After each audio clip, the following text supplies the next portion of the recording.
Ciambrodoc ha approfittato da questo momento di confinamento per fare una grande campagna in lingua occitana e sfruttando le parole chiave dal governo italiano che dice al mondo di stare a casa, di tenere le distanze e altre cose e in aggiuntando una co di musica, di poesia, di picciotte creazioni spontanee, di letture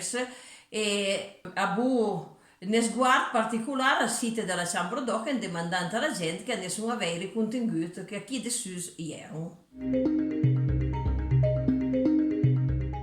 Beh, durante tutto abbiamo i contatti d'amistà che vengono sviluppati in tanti anni di lavoro a Bolositano Grande e entre le Valades. Ha preso Noves d'Occitania, che è il nostro giornale online, e ha preso il gruppo Facebook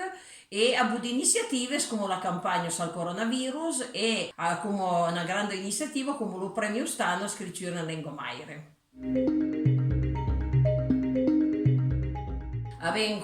Di dran avem terminat la campagna sul coronavirus lo 2 da questo mese, abbiamo l'iniziativa di Currento Mai e abbiamo